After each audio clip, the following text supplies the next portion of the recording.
Hi guys, welcome to another episode of Australian channel. In this video I'll be talking about removing seats from a car. When we get really dirty car, it's very hard to clean the car, interior of the car without removing the seats. I find it so much easier.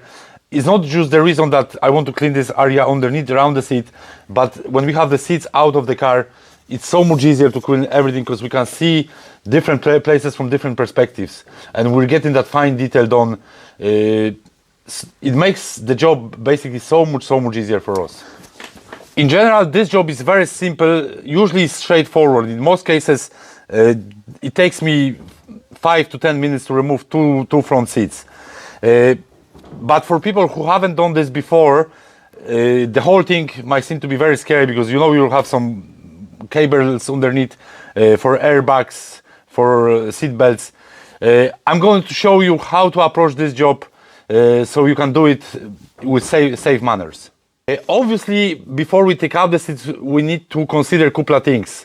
Seat is very important part of the car when it comes to safety when we're driving. So before we take out the seats, we kind of need to make sure that we will be able to put them back the same way as they were. Another thing is, when we're removing seats in most cars, we have to disconnect the wires. So in this case, the most important thing is the wire for airbags. I have access to the diagnostic tool, so if the fault comes up on the dash, there is no big deal for me. But if you don't have that, you're probably better off to disconnect the battery before you remove the seats from the car. In newer cars, usually there's no problem with the radio. So what we need to remember, in some older cars, radios have code. So if we disconnect the battery, we might delete the code, and for your own safety, you're probably better off to disconnect the battery, but before that, try to find out whether the owner has the code for the radio. To remove the seat, all we need to do is unscrew the 4 bolts, 2 on the front, 2 on the back, and disconnect the wires. If the bolts are gone rusty, it's good practice to spray a little bit of WD-40, so that will clean the rust a little bit and will loosen up the thread. If we damage the thread on the bolt, will be a bit of bother.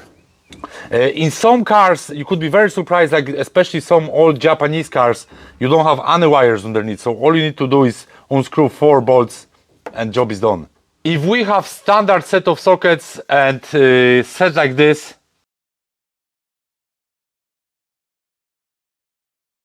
we will be able to remove seats from majority of the cars. So now I'm going to unscrew the 4 bolts. In this case, I'll be using this bit here.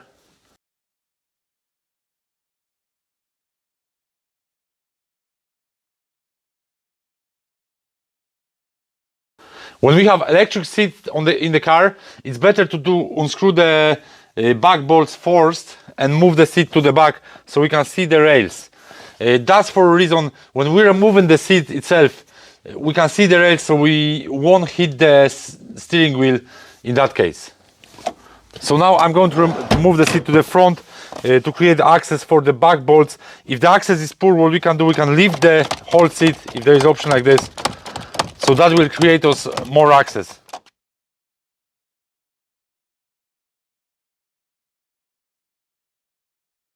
So now we move the seat back whole way.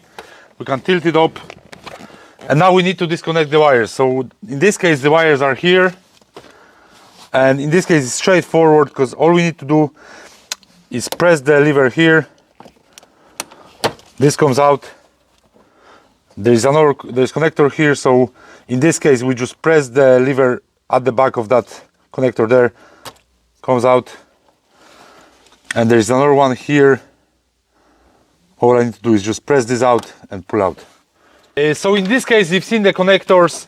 In most cars, it's the very same way. There is some lever that you need to push in, press in, and then that will loose up the connector and you just remove the connectors from each other. If the connector doesn't want to split, I wouldn't try to pull it hard because you could damage the connector then and you will be in a bit of bother.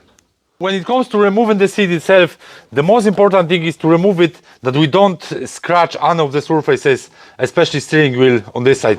On the passenger side it's so much easier because we don't have steering wheel, but in this case we have to pay attention that we don't hit the steering wheel with the rail, because we could cause permanent damage. To make the thing easier, if we have somebody to help, that's ideal, but if we don't and we have to manage on our own, it can be also done. What I usually do, if there is a back door in the car, I open the door. So if I open the door, this part of the seat will be able to go there, and it will be so much easier for me to remove the seat.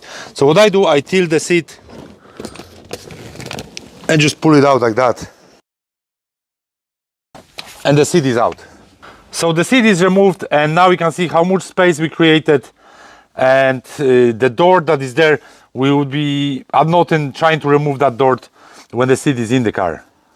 To put back the seat, we have to do everything the same, just opposite way. So I'll open the door.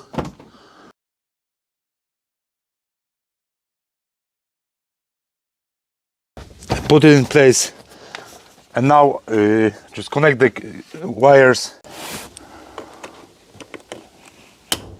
We need to make sure that the connectors click in.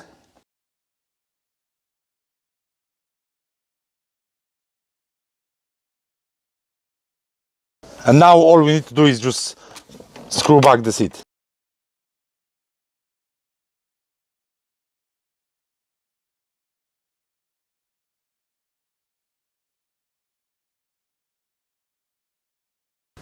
So the job is straightforward overall, as long as we have a little bit of idea how to approach it. So that's everything in this video. Thanks for watching. I hope you enjoyed it. I hope the video is helpful. Overall, there is not really that big of a deal when to remove seats.